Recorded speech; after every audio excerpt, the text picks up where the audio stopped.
नमस्कार दोस्तों। वैशाख मास के कृष्ण पक्ष की एकादशी तिथि को वरुथनी एकादशी के नाम से जाना जाता है। इस दिन व्रत रखने और विधि विधान से भगवान विष्णु की पूजा करने से उपासक के सभी कष्टों का निवारण होता है। इसके साथ ही भगवान की कृपा हमेशा उस पर बनी रहती है। माना जाता है कि वरुथनी एकादशी के महत्व के बारे में खुद श्री कृष्ण ने युधिष्ठिर को बताया था। इसके साथ ही कहा जाता है कि जो भी व्यक्ति इस व्रत को रखकर निमित्त पूजा करता है और एकादशी व्रत की कथा सुनता है तो उसके सभी प्रकार के पाप नष्ट हो जाते हैं। आइए जानते हैं वरुथनी एकादशी की संपूर्ण व्रत कथा। वरुथनी एकादशी की व्रत कथा इस प्रकार है। मान्यता है कि एक बार धर्मराज युधिष्ठिर ने भगवान श्री कृष्ण से वैशाख मास के कृष्ण पक्ष की एकादशी के महत्व और इसकी व्रत की कथा को सुनने का निवेदन किया।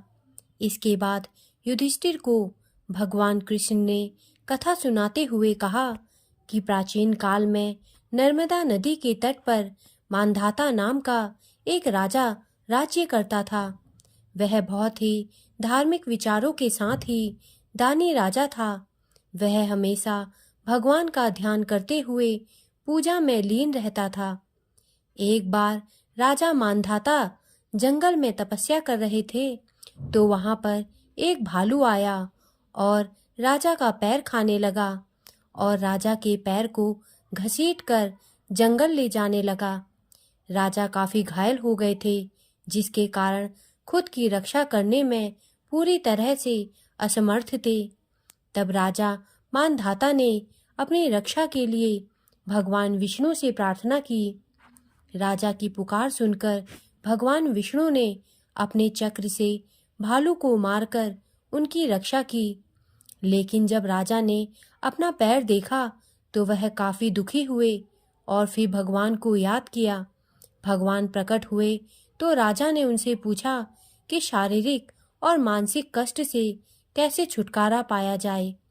तब भगवान ने कहा कि यह तुम्हारे पूर्व जन्म का अपराध था। अब तुम मथुरा जाकर श्रद्धा पूर्वक वरुथनी एकादशी का व्रत रखो और मेरे वराह अवतार की पूजा करो। इस व्रत के प्रभाव से एक बार फिर पहले की तरह हो जाओगे। तब राजा ने भगवान को प्रणाम किया और मथुरा चले गए और वहां पर भगवान की श्रद्धापूर्वक आराधना की। इस व्रत के प्रभाव से उन्हें अपना पैर वापस मिल गया और उन्हें हर तरह के दुखों से छुटकारा मिल गया। दोस्तों, मेरे द्वारा दी गई जानकारी यदि आपको अच्छी लगी हो तो कृपया मेरे चैनल को सब्सक्राइब करें तथा मेरे वीडियोस को लाइक करें। धन्यवाद।